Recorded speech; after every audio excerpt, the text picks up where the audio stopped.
knew it. Corey, it's too late to be wearing a visor. It's not even sunny out anymore. I know, but listen. Everyone's going to be disappointed if I show up on the video with no visor, right? Got to put it on. Plus, got to get my hair cut tomorrow, right? My hair's not looking fresh, right? It's a mess right now. I got to cover it up. I'm trying to look cool, right? God damn.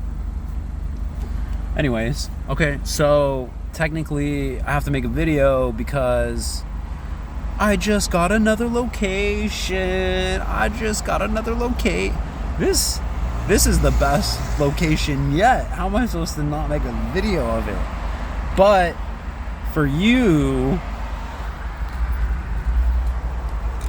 you're really not going to see anything because we're not going in, unfortunately. This place just closed. I was helping Mr. Leo close up shop, put in the tables and chairs, and we had a nice conversation outside, breaking all the information down. I called him because I realized I was like 10 minutes away from his place, and I wasn't even sure if he was here. And then he picked up, and I was like, hey, it's Corey from last week, blah, blah, blah, seeing if, you're interested in having my product in your shop. And, so far I haven't gotten too much feedback, or at least positive feedback. I had this one guy, such a cool guy, and he totally supported me, and he let me set up some of my packs at his store, right? And I was like, hey, did you get a chance to try it? And he's like, yeah, I tried it. He's like, yeah, I got a chance to try it. Awesome. Tried it? Hey, you get a chance to try it? Yeah, I tried it.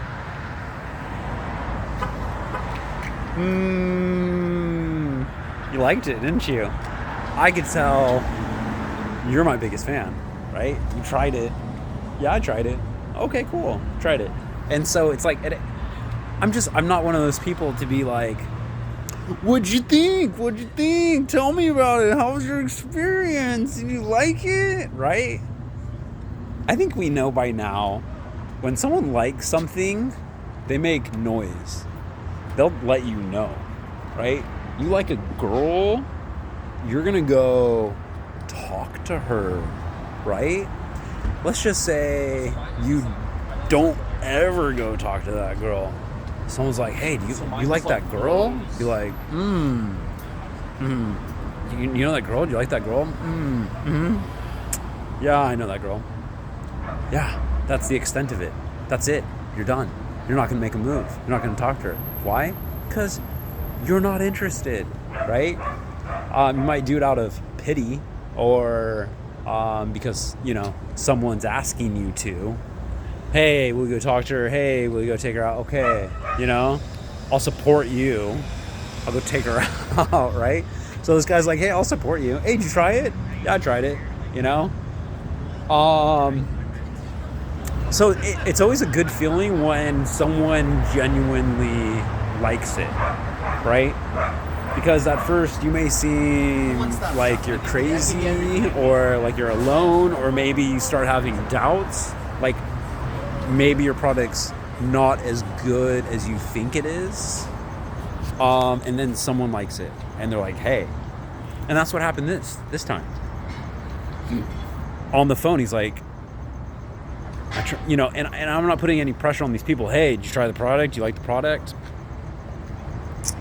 But he was like, hey, I tried it and I really liked it, I forget exactly what he said, but I could just tell because he started talking about it. He started asking questions, and he was curious to know more. These are all good signs, right? Because those are all the indicators that you're into something, right?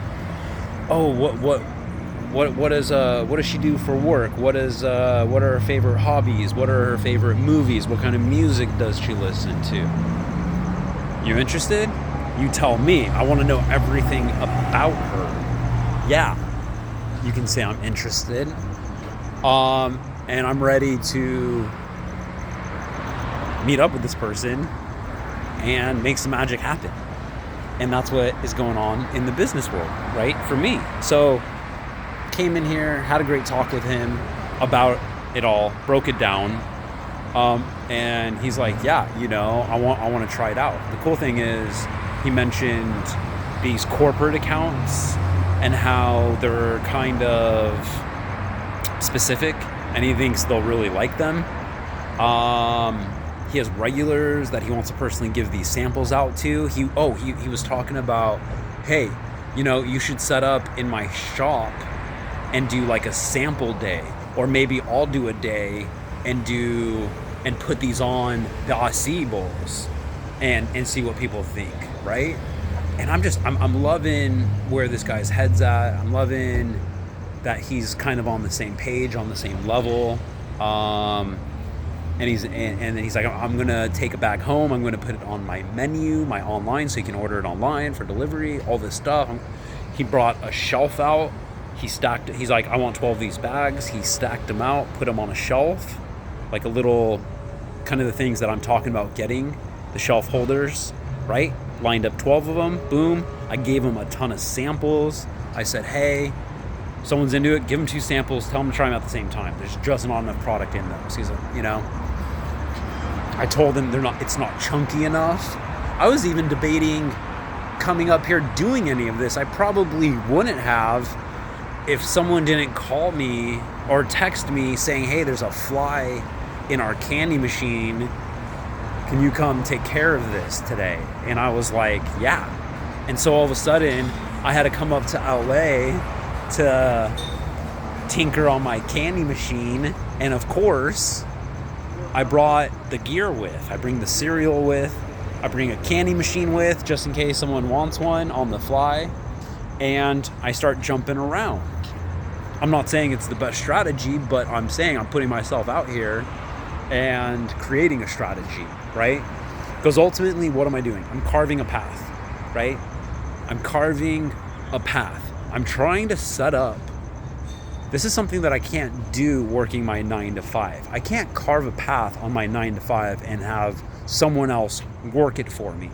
Maybe Cyborg Corey can, right? And then even Cyborg Corey would probably make his own Cyborg copy of Corey or a sidekick to work for him, and he would probably run and go play with all the other lost cyborgs of the world, right? But you know what I can do is I can carve this path, okay? And as I'm doing it, I'm asking myself, can someone else do this for me, right? Can I pay someone to do this? Can they do it for me? And then continue the process, okay? Next process, right? So the first part is I'm sitting there all night making this product, right? And I'm thinking, yeah, I could show someone how to do this, and I could pay him 10 or 15 bucks an hour to do this, make the product, bag it and tag it. Next step, I'm driving around the world, right? But okay, eventually it's not driving around the world, it's driving to each of the locations that my product is going into, and then eventually I have X amount of places that have my product in it. Okay, can I pay someone to take my product and drop it off at these stores? Can someone take the product, drive it to all these locations, and drop it off and set it up? And the answer is yes. Okay, perfect. So what's going on now? Well, now someone is making my product, someone is dropping off my product, and now I don't have to, right? And so now my product is getting out there, it's getting made, it's getting bagged, it's getting tagged, it's getting dropped off, and think about it, I'm already doing a huge part of this process, which is the major part, which is what I'm doing, right? I was doing the farmers markets all day until I had to go into that bird cage all night. There's not enough me to go around burning my entire day on both ends of the candle. I couldn't do it. Also, I'm not making enough to pay someone to do that, right? So, what's the biggest part of this whole idea of finding someone to do it for me after I carve the path. Well, the biggest part is these shops is the main ingredient to this whole endeavor that I'm trying to create. So when I'm saying, hey, can I find someone to bag and tag for me? Hey, right now I'm finding, hey, can I find someone to sell it for me? Which is huge, huge, huge. That's the key ingredient. So now I'm covering almost all my bases, right? Let's go through it. You're making my product, right? You're making it, you're bagging it, you're tagging it. You, same person, different person. You're driving it to all these key locations and dropping off the product. And guess what? Main ingredient number 3, the shops. I'm paying you, the shops, to carry my product, to sell it for me. You're making it, you're delivering it, you're selling it, right? That's delegation 101, baby. All right? This is what I'm learning. This is what I'm trying to ultimately become, right? Yeah, I'm not having fun sitting there grinding out a huge mass amount of my cereal and then sitting there bagging and tagging it all night until I wake up and keep going, right? I'm not having a grand old time driving around the world talking to all these shops, trying to get my product in their shops, and then being the one to come here and refurbish those shops with more, right? I mean, of course, I'm super, amped up about it. Of course, I want it to succeed to the point where they're saying, hey, we need more product, right? You saw in the last video, I was so excited. I put in 15 with samples. I just went gung-ho, and then I checked my notes, and the guy, I made a note saying he wanted 6. And I was like, oh man, you know what? I don't want to be that guy. The guy said 6. Hey, I want 6. And all of a sudden I'm going to put 15 in. It's not cool. So I went back to the shop and I grabbed 9 packages and I left 6 in there. And I left the samples and I even cleaned that up so it just looks more appropriate. So those 6 bags, 6 to 10 samples, and that's it, right? Move on to the next. And then,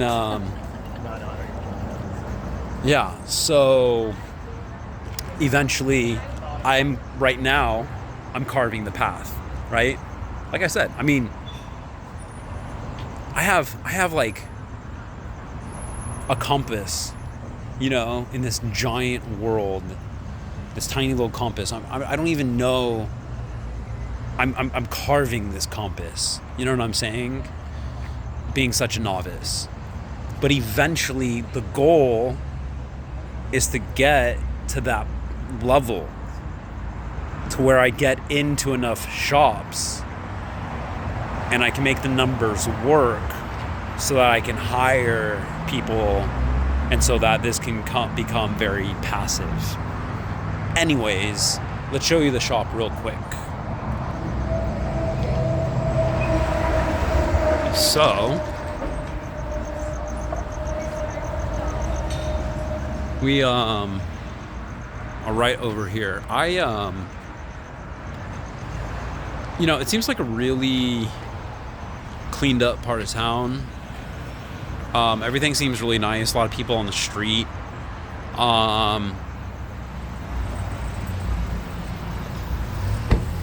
And see, look at this. This is a ritual acai bar, right? So I need to think, okay, if this guy is into it, then I need to find more people and places like this shop.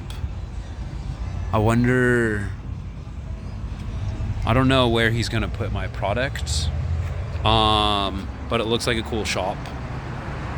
And he has tables and benches all set up right here. And then we were in the back when I was giving him the product. So anyways, super cool. Super excited. And I'm just saying, you know, it's positive reinforcement when I get someone that's into it, you know. And so yeah, it feels like I'm not making any progress, or I'm not making progress fast enough, or nothing's happening, and I'm out here in the streets like wondering what the hell I'm doing, if I'm doing it right, if I should be doing it a different way. It's just one of those things where you got to do it right and wrong, and you got to inch your way toward success, right? It doesn't happen overnight. I'm starting to really recognize that, because you know, I feel so, dude, one man army, you know what I mean? There's no one there to hold your hand or to tell you what to do. That's what, dude. But this is the 5th shop that I set up, okay? 1 shop next to my house, 2 shops next to my house, 3rd shop to do, you know, to support me. Did you try the product? Yeah, I tried it. 3 shops. I just set one up earlier, and I just set up this one. It's 5 shops. I was so happy to get rid of some product because I made way too big of a batch. And all of a sudden start tripping out thinking, oh my God, I got 50 bags, I got 100 bags. What am I going to do with this? I need to find it homes, right? Just like the candy machines and stuff. It's like they start piling up in front of my door. I'm sitting there and I'm thinking, oh my God, I got 5 candy machines, right? Puts pressure on me to make a move, saying, hey, I can't have 5 candy machines for my house, not making any money, making this huge pile up. I'm like, I got to make time to find homes, right? And so you kind of, and that's kind of why I wanted to make a big batch, bag and tag it, so that when I went out there, I'm out here, so that I had the resources to say, hey, you know, I didn't want to be in a situation where I'm like, oh, I only have 10 sample bags. Here, you can each have 2. Here, you know, all conservative. Oh, how many bags do you want? Hey, however many bags you want, I can give you, because I have a plentiful. Oh, I don't want to be like, oh, I don't have the bags to give you. Anyways, but yeah, I definitely overdid it, and I was even considering even getting this out on the shelves, because I felt like I made such a big mistake with not making it perfectly, because it's not chunky enough, and the goji berries is in powder form instead of chunky form. And I just listened, and I was explaining it to this guy, because also you don't want to let these people down. You're hyping up this product, they try the product, then you give them something and they're like, I don't remember tasting like this, or being like, I thought it was better before. I don't know if I, you know, and then having them have doubts and say, you know what, I'm not interested, or no one wants to buy this, or we're not getting people to like it, you know, and you're thinking, oh, well, it's not chunky enough, you know, oh, wait, you know, don't bring me the shit, bring me the goods. That's why I'm like, the next batch. So it's like, I think I'm just going to have to cut it. I think I'm going to have to double down and make more, which is kind of intimidating, thinking that, oh my God, I already have so much. How am I going to get rid of it? But I think I need to double down, and I need to mix in a chunkier amount, and blend it, and so it'll be 50-50, and then at least it'll be more recognizable to what it's ultimately supposed to be, right? This is grainy, it's supposed to be chunky. If I mix the chunky with the grainy, it'll be grainy chunky, which will be closer to chunky than just grainy. I think that's my next move. It can't be that far apart, and right now I feel like there's too much of a gap. It's still good, it still works, but you can't wait for perfection. And so, hey,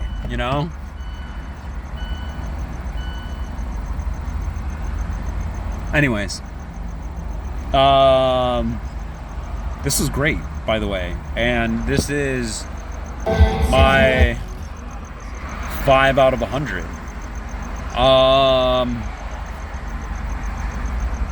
I don't want to say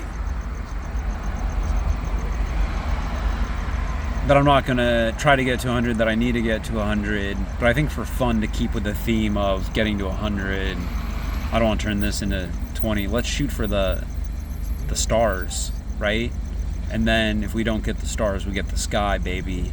And the sky, hey, might be 20, might be 30, might be 50, but let's just say, let's try to get to 100, right? Anyways, peace out for now.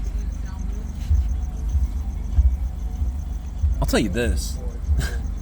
It's kind of scary. It's kind of intimidating to be taking so much time off of work to be working on this. Reducing my hours down to just like the weekends. Having a lot less money. But remember, I put myself in a situation so that I don't need that much money to survive.